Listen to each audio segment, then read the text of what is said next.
এখন ছাত্র শিবির 14 জনের কমিটি গঠন করছে, আপনি হলেন 242 সম্ভবত, সেখান থেকে আবার 100 জন হচ্ছে আগে কোনোদিন ছাত্রদল করছে কিনা তাদের কোনো প্রমাণ নাই, এ ধরনের কমিটি ঘোষণা করছে। এরপরে সেখান থেকে 17 থেকে 18 জন যাদের একবারে ডকুমেন্ট সহ তারা ছাত্রলীগের সাথে সম্পৃক্ত ছিল।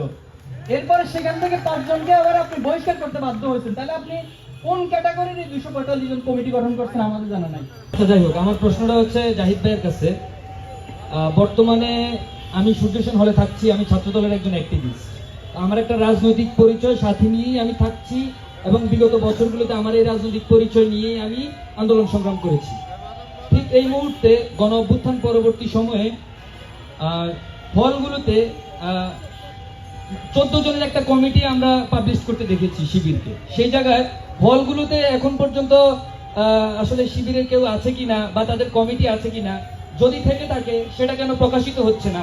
কারণ ডেমোক্রেসির যে ভ্যালুস, সেটা প্রথমটা হচ্ছে আপনার ট্রান্সপারেন্সি, স্বচ্ছতা। তো এই জায়গায় স্বচ্ছতার জায়গা থেকে ওনারা যদি ডেমোক্রেসিতে বিশ্বাস করে থাকেন, তাহলে ওনাদের কমিটিটা প্রকাশ কেন হচ্ছে না, এই ব্যাপারে আমি জানতে চাই। ছোট করে আরেকটা প্রশ্ন, সেটা হচ্ছে একটা ছেলের যখন বয়স থাকে 10 বছর, 11 বছর, 12 বছর, ক্লাস 5, 6, 7 থাকে, তখন তাকে একটা রিক্রুটমেন্ট প্রসেসের ভিতর দিয়ে না এই প্রশ্ন দিচ্ছে না, আমি প্রথম যে প্রশ্নটা করেছো সেটা ভাই জাহিদ ভাই। Thank you. জি, আপনাকে ধন্যবাদ জানাচ্ছি। প্রথমত আপনি রাজনৈতিক পরিচয়ে হলে থাকছেন, খুব চমৎকার। আশা করছি সবাই রাজনৈতিক পরিচয় হলে থাকবে, এটা নিয়ে আমাদের কোনো ধরনের সে নাই। বাট যে লেজুর ভিত্তি নিয়ে এখানে বারবার প্রশ্নটা আসছে বা যে কারণে ছাত্র রাজনীতির প্রতি এই ভীতি বা ট্রমা তৈরি হয়েছে, সেখান থেকে আমরা মূলত বের হয়ে আসতে চাচ্ছি। তো এই ক্ষেত্রে আমাদের যেটা আসলে সংকীর্ণ জায়গায় আমরা পৌঁছে যাই, দেখেন শহীদদেরকে নিয়ে আমরা সংকীর্ণতার পরিচয় দিই, যে দুঃখজনক আসলে কিছু হইতে পারে না। একজন শহীদ কি দলের জন্য হয়? এই আন্দোলন কি শুধু দলের ছিল? এই আন্দোলন তো সবার ছিল, এর না মাজলুমদের ছিল, ফ্যাসিবাদের বিরুদ্ধে ছিল।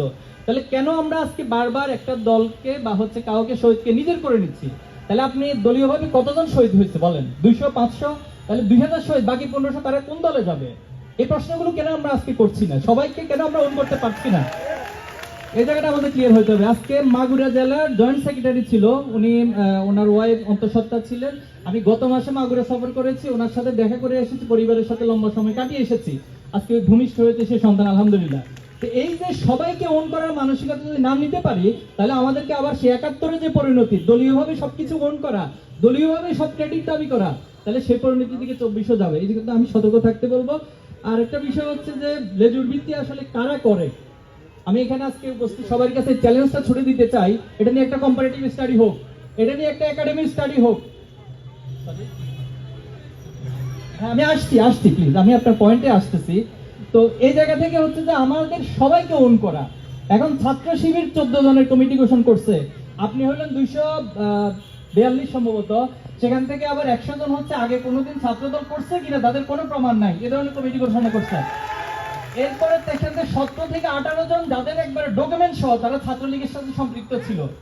এরপরে সেখান থেকে 5 জনকে আবার আপনি বহিষ্কার করতে বাধ্য হয়েছেন। তাহলে আপনি কোন ক্যাটাগরির এই 245 জন কমিটি গঠন করছেন আমাদের জানা নাই। বাট আমরা যেটা মূল পয়েন্টটা বুঝাতে চাচ্ছি যে ছাত্র শিবির 15 জন 20 জন কমিটি ফ্যাক্টর না, বাট সাধারণ ছাত্রদের হয়ে সবাইকে অন করে সবার হয়ে মূলত রাজনীতি করতে চাই, এটা আমাদের জায়গা।